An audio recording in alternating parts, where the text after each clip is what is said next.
आयुष्मान भव। बोलो कैसे आना हुआ? बहुत दिनों से मृत आत्माओं का लेखा जोखा नहीं हुआ है। चलिए लेखा जोखा कर दिया जाए। हाँ हाँ, चलो चलो चलो।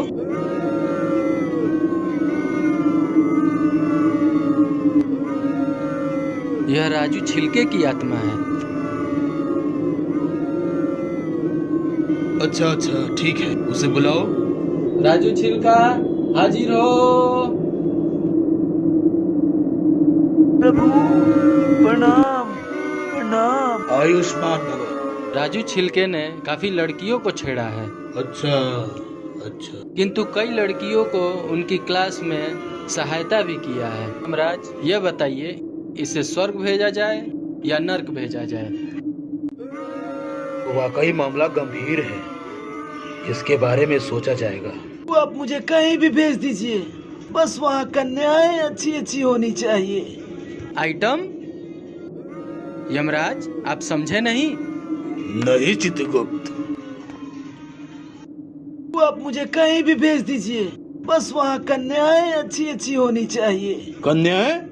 प्रभु, जो आजकल भोजपुरी में असली गाने पे डांस नहीं करती हैं, ये वो नर्क हो जसवंत अनेक समान। और पापी प्रभु, घोर पापी, इसे तो अवश्य ही नर्क लोक में भेजना चाहिए। आइटम, हमारे कहने का मतलब ये है कि जिस तरह से भोजपुरी में अश्लील गीत अच्छे अच्छे नहीं होते हैं, वही आइटम सॉन्ग। और पापी प्रभु, घोर पापी। धीरज रखो चित्रगुप्त, धीरज रखो। जी महाराज। पहले मैं राजू छिलके के बारे में सुनिश्चित कर लूं कि स्वर्ग भेजने लायक है या नर्क भेजने लायक है। हाँ तो राजू छिलके, तुम ये बताओ कि तुम मरे कैसे? तो यमराज जी, बात उस दिन की है। उस दिन हम केला खाते खाते एक लड़की का पीछा कर रहे थे, और जैसे ही कुछ दूर पीछा करते गए तो पीछे से हॉर्न की आवाज आई, और पीछे मुड़ के देखा तो ट्रक।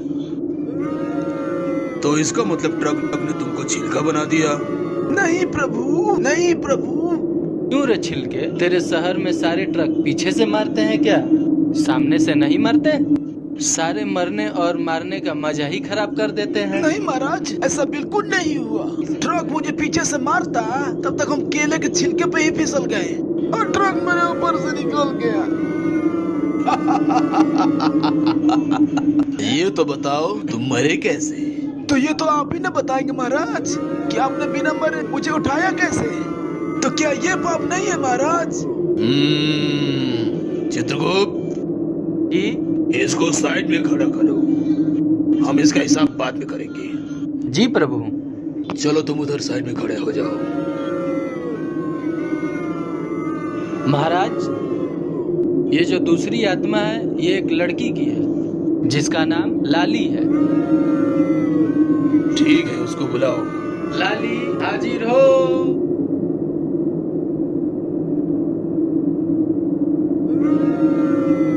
प्रभु, इसका नाम लाली है। ये पेशे से एक टीचर है जो बच्चों को बहुत मारती है और बहुत सारे लड़कों को पटाई है। अच्छा अच्छा, ठीक है। चित्रगुप्त, इसका मेकअप तो देखो, कितना खतरनाक है। इसका मेकअप देख रहे हो? कितना खतरनाक मेकअप मार रखा है। जी महाराज, इसका मेकअप देख के ऐसा लग रहा है कि हम लोग भी मर जाएंगे। हाँ, बहुत ही खतरनाक गेटअप बना रखी है। जहाँ जाएगी मार करा देगी। नहीं प्रभु, मैं फिर कभी मेकअप नहीं करूंगी। मुझे स्वर्ग भेज दो, मुझे स्वर्ग भेज दो। चेहरे पर काले दाग देखकर ही तो मुझे हार्ट अटैक आया था। लिपस्टिक, पाउडर, क्रीम का आज से उपवास शुरू प्रभु, प्लीज स्वर्ग में ही जाने दो। लिपस्टिक, पाउडर, क्रीम का आज से उपवास शुरू प्रभु, प्लीज स्वर्ग में ही जाने दो, प्लीज स्वर्ग में ही जाने दो। मुझे स्वर्ग भेज दो, प्लीज स्वर्ग में ही जाने दो। नहीं प्रभु, घोर पापी, घोर पापी, यह स्वर्ग जाने लायक नहीं है। अच्छा, प्लीज स्वर्ग में ही जाने दो। मेकअप करके ना जाने कितनों का हार्ट अटैक करवा दी है। नहीं प्रभु, इसके लिए स्वर्ग में कोई जगह नहीं है। वैसे एक बात कहूँ चित्रगुप्त, जी महाराज। ये लड़की न तो स्वर्ग लायक है न नरक लायक है। ये धरती के लिए ही उपयुक्त है। ये हमारे लिए लोगों को मारने में सहायक है चित्रगुप्त। जी महाराज। इसको धरती पे ही भेज दो। चलो तुम जाके लाइन में खड़ी हो जाओ। चलो हटो हटो हटो, चल लाइन में चल, चल लाइन में चल। प्रभु क्यों वेट करा रहे हो? मुझे धरती पर ही फिर से वापस भेज दो। मेरा बॉयफ्रेंड इंतजार कर रहा होगा। वैसे भी आपके दूत बॉडी वाले ले आए थे, मुझे हार्ट अटैक आया था। मैं मरी नहीं थी। हाँ ना तो कौन सा बॉयफ्रेंड के बिना मरी जाए? वैसे भी तेरा 10वां बॉयफ्रेंड है। एक राहमा बना लेना। फिलहाल इसको साइड में खड़ा कर दीजिए प्रभु। चलो तुम उधर साइड में खड़े हो जाओ। चलो हटो हटो हटो। अब अगला कौन है चित्रगुप्त? प्रभु अब दुविधा वाली आत्मा है। पप्पू रेजर बाल छीलने का काम करता है। अच्छा अच्छा, ठीक है, बुलाओ उसको। पप्पू रेजर हाजिर हो। प्रभु वालेकुम ये रहा सलाम। महाराज। बड़ा विचित्र प्राणी लग रहा है। जी प्रभु, जरा करीब से देखो। हाँ तो बोलो रेजर। प्रभु जी ये दुविधा वाली आत्मा है। पप्पू रेजर नाम है इसका। बाल काटने का काम करता है। न जाने कितनों का सर हल्का किया है, परंतु अपनी बीवी के लिए बोझ है और पराई स्त्री पर नजर रखता है। क्यों पप्पू रेजर? ख्याल रखने वाली तुम्हारी बीवी है, फिर भी पराई नारी पे नजर क्यों रखते हो? हाँ तो बोलो रेजर। प्रभु वहाँ एक लड़की थी। घोर पापी प्रभु, घोर पापी। मरते वक्त भी पराई स्त्रियों पर नजर। प्रभु पहले मेरा बतिया तो सुन लीजिए प्रभु। हाँ तो बोलो रेजर। प्रभु वहाँ एक लड़की थी, वहाँ एक लड़की थी, वहाँ एक लड़की थी। हाँ तो आगे बोलो। मैं उस लड़की का बाप नहीं हूँ। एक लड़की थी, एक लड़की थी। प्रभु हाँ वहाँ लड़की नहीं थी, लड़की का बाप था। ससुर जी को वहाँ देखा और अब आपको देख रहा हूँ। ये तो सच में दुविधा वाला आत्मा लग रहा है। ठीक है, इसको साथ में करो। इसको मैं बाद में देखूंगा। जी महाराज। चल लाइन में चल।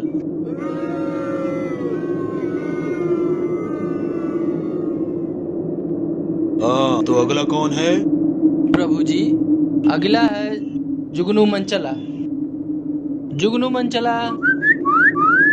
वाह लकी देवता, वाह लकी महाराज। अरे जब तो हमारे गिर गया जी। हाँ तो मंचला, तुम कैसे आए? कैसे आए? बाइक से आए। बाहर खड़ी है लाए क्या? आप तो चलते हैं बाइक से, हम लोग चलते हैं बाइक से। आपका पुराना मॉडल है। अरे ये कैसे कैसे हाथ में आ गए हैं आज? अरे महाराज क्या खुसु कर रहे हैं? वैसे बता, कहाँ जाएगा, स्वर्ग या नर्क? हम न नर्क जाएंगे न स्वर्ग, हम जाएंगे सीधे अपने घर। मेरी माँ मेरा इंतजार कर रही है। क्या बोल इडियट? तेरा बाप का राज है? अरे बाप का राज नहीं है, मेरी माँ का राज है। उसे तो पूरा मोहल्ला डरता है। नहीं कर गया तो मेरे टांगे तोड़ देगी। तो आया क्यों था? आए थे? हाँ ऐसे सोचे कि धरती पे देख ही रहे हैं पेट्रोल का दाम कितना महंगा हो गया है। हाँ सोचा कि आपके यहाँ से लेते चले, थोड़ा हमारा पेट्रोल भरवा देंगे। अरे ये कहीं पागल तो नहीं? ज्यादा नहीं 2-4 लीटर ही डलवा दीजिए। अरे 3-4 लोग घूम के निकल जाएंगे पृथ्वी। यमराज अंकल को साथ रखा है। इतने क्या सोच रहे हैं? 100 रुपए का पेट्रोल नहीं डलवा सकते हैं? हमारा भूसड़े पहने हैं, क्या सोच में पड़े हैं? जल्दी बोलिए नहीं तो आपको भैंसा वाले के चले जाएंगे।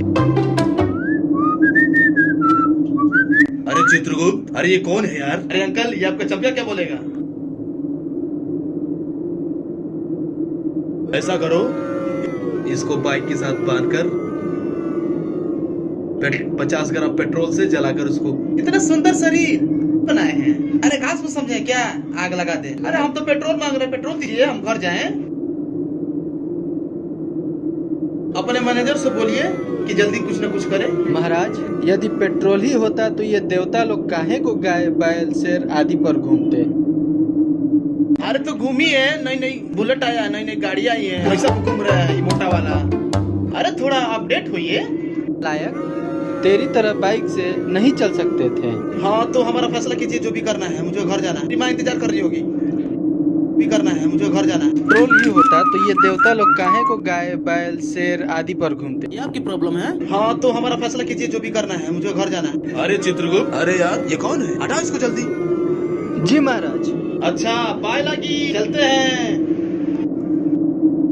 अगला कौन है चित्रगुप्त? जी महाराज, अगला है वीआईपी पागल। बुलाओ उस वीआईपी को। वीआईपी हाजिर हो। महाराज, ये रहा वीआईपी। हाँ तो तुम बताओ, मरे कैसे? मुझे मारने वाले जीव का नाम है HIV, इसीलिए मैं हूँ VIP। अच्छा अच्छा, जा अगले जन्म में बनेगा तू PIG। वो क्या होता है प्रभु? अरे इसका फुल फॉर्म नहीं होता है। VIP PIG मीनिंग होता है। वैसा तू शक्ल से लगता है VIP। जी महाराज, बहुत वीआईपी लगता है। ऐसी घटिया शक्ल VIP लोगों की ही होती है।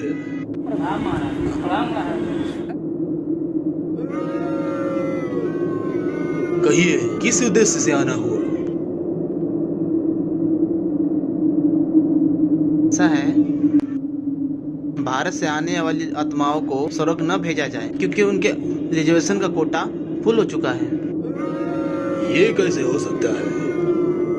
तरह भारत देश के निवासी धड़ल्ले से इंटरनेट सेवा प्रयोग कर रहे हैं, उसी रेडिएशन के द्वारा निर्दोष पशु पक्षी मारे जा रहे हैं, और जो स्वाभाविक रूप से अच्छे कर्मों के साथ स्वर्ग आ रहे हैं, ये लोग इतने नादान हैं कि बेवजह अपना इंटरनेट डाटा ऑन रखते हैं तथा पर्यावरण में दुष्प्रभाव हो रहा है। सरकार के द्वारा प्रयास करने के बावजूद भी उन्होंने पॉलिथीन नहीं बंद किया है। सरकार का समर्थन करना तो दूर, उसके उपयोग में थोड़ा कमी भी नहीं लाए हैं। आज इंद्रदेव ने यह निर्णय लिया है कि केवल जीव जंतु और पक्षियां ही आएंगे। वहाँ के लापरवाह मानवों में जब तक सुधार नहीं होगा, तब तक स्वर्ग में परछाई तक नहीं पड़ेगी। ये तो वाकई भारतवासियों के लिए बुरी खबर है।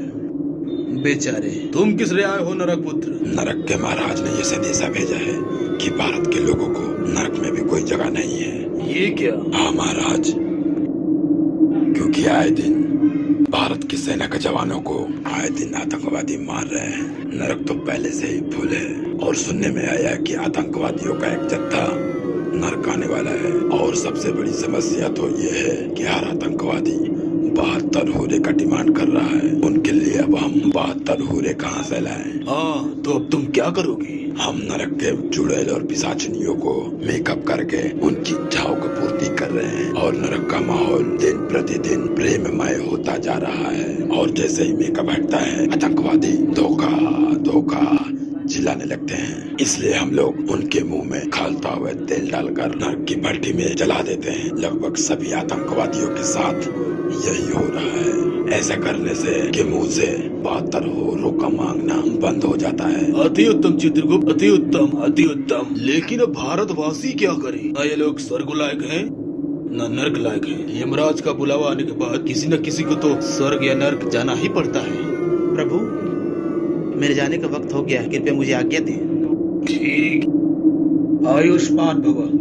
प्रभु, महाराज प्रणाम। त्रिलोकीनाथ की यही इच्छा है, उनके प्रिय देश से किसी को स्वर्ग या नरक नहीं भेजना है, अपितु उन लोगों को भारत में ही छोड़ दिया जाए दर दर भटकने के लिए।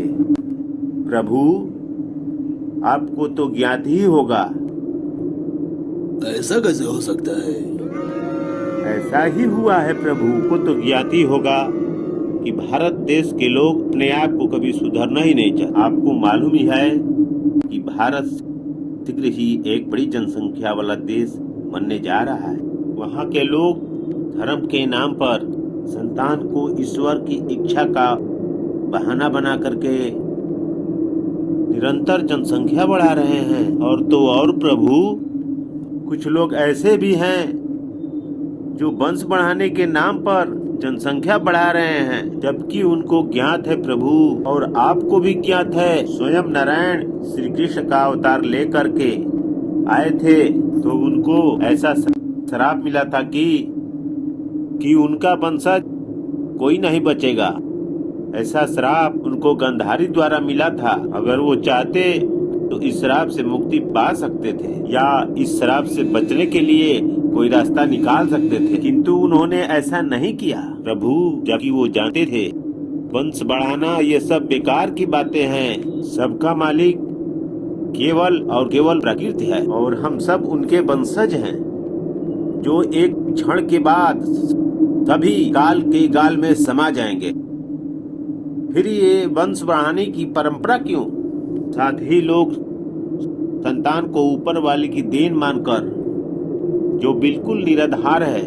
सीधी सी बात है प्रभु, हम जैसा कर्म करेंगे वैसा ही हम फल पाएंगे, उसका परिणाम हमें मिलेगा। ये प्रकृति का नियम है प्रभु। फिर हम अपने ही संतान को ईश्वर, वाहेगुरु और खुदा का देन कैसे कह सकते हैं? ये तो हमारे कर्मों का फल है प्रभु। जैसा हम कर्म करेंगे वैसा ही हमको फल मिलेगा।